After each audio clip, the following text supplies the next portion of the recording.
Dolly Rebecca Parton Dean died today, August 25, 2026, in Nashville, Tennessee, at the age of 80.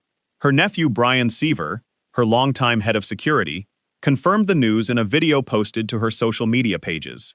Her cause of death has not been officially released. The confirmation came directly from family. Brian Seaver said this was a duty Dolly had asked of him years in advance, something he'd carried as a future certainty long before he had to actually carry it out. Hey everyone, my name is Brian Seaver, son of Cassie Parton, and I'm representing the Parton and Owens family today, announcing the passing of my Aunt Dolly Rebecca Parton Dean, sister, sis, Aunt Granny to one generation and Gigi to the next. This video announcement is something Dolly asked of me years ago, before I fully absorbed it as a future reality. As her head of security for more than 2 decades, a role my father Larry held before me, I have imagined the heaviness of this moment but haven't truly felt it until now. It is an honor that is mixed with absolute pride and great sadness. But sadness lies with us, not with Dolly. Dolly has lived in the light and is in the arms of Jesus, surely met by Carl, her parents, and countless others who have watched her and longed for her to meet them in the heavens. I first went on the road with Dolly as a kid, getting a taste of the road life in the early 1980s. Dolly opened doors not just for me, but for her entire family to reach the potential we didn't even know was possible. Dolly also opened doors for generations of singers, songwriters, musicians, and dreamers from every walk of life and across every continent. By her example, we believed that anything was possible. She never saw a door she couldn't open, and the doors she opened made and changed history.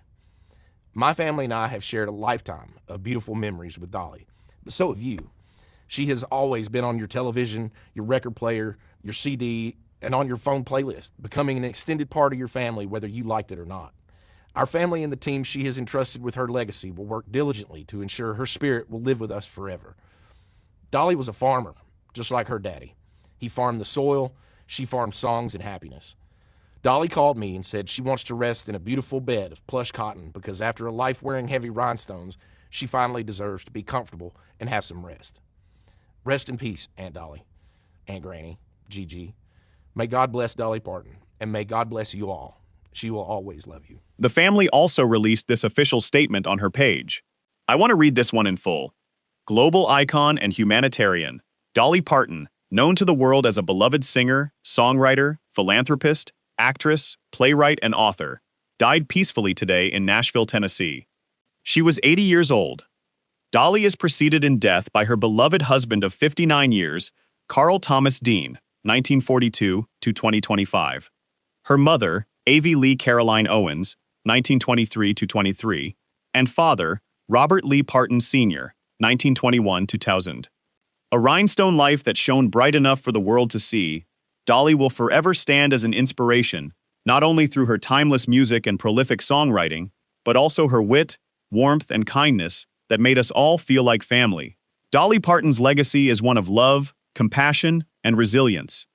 With a 7-decade career, she inspired multiple generations of artists and fans, with her music and an unwavering commitment to making the world a better place.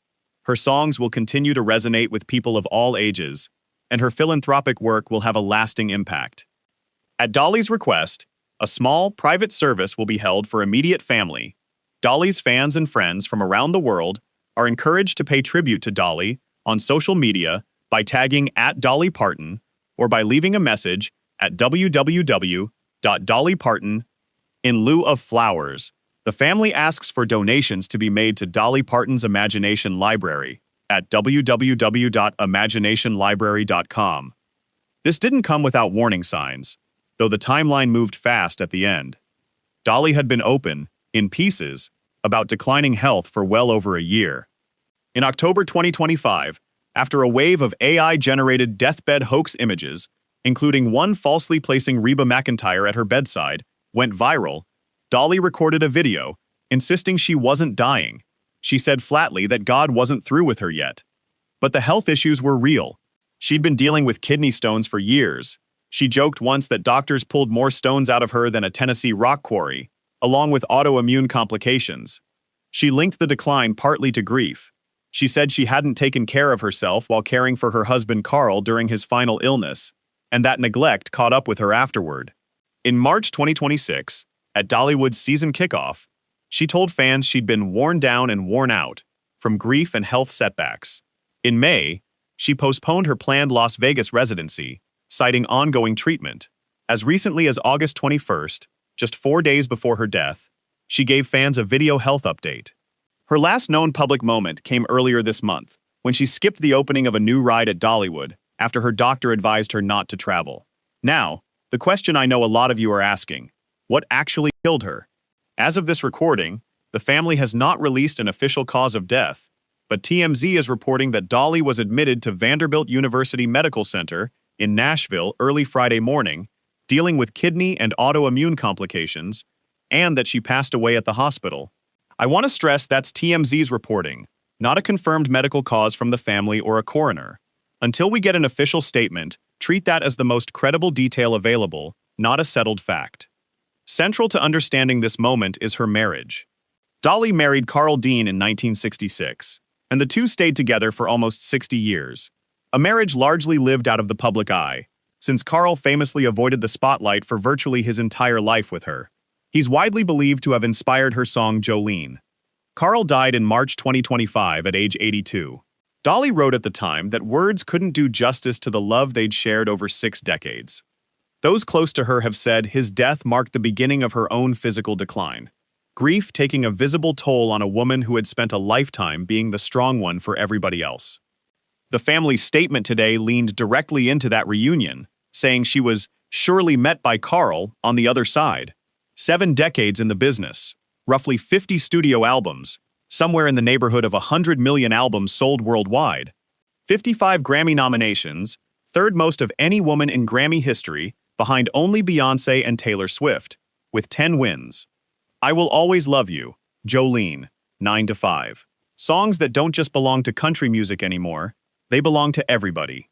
She was inducted into the Country Music Hall of Fame in 1999 and into the Rock and Roll Hall of Fame in 2022, a nomination she initially tried to turn down because she didn't feel she'd earned a place in rock. Beyond music, her imagination library put free books into the hands of children across the world, including recovery efforts after the 2024 hurricanes in the Southeast. That work earned her the Carnegie Medal of Philanthropy in 2022. President Trump ordered American flags lowered nationwide in her honor, calling her loss irreplaceable. This is where I want to slow down, because this is the part our audience actually watches this channel for. Dolly talked about faith constantly, but rarely in explicitly Christian doctrinal terms. She described her spirituality as something lived rather than performed. She told one interviewer she wasn't a religious fanatic and wouldn't even call herself religious, despite her upbringing. She said her confidence came from believing in herself and in a guiding force she'd trust to call God, Mother Nature, or higher wisdom, depending on who was asking. To Nora O'Donnell, she framed the kingdom of heaven as something internal you simply live out, not a ritual you perform. And in an interview referencing her duet, As Long as I Can See the Light, she went further. Describing a godlight she claimed to see in every person regardless of race, and said she considered everyone a literal piece of God.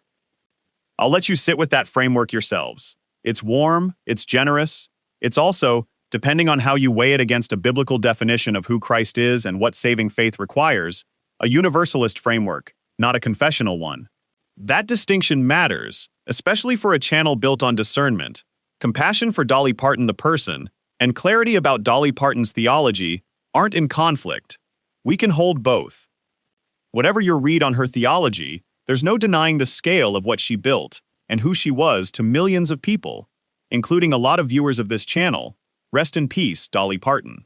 Drop your thoughts in the comments. I want to hear how you're processing this one.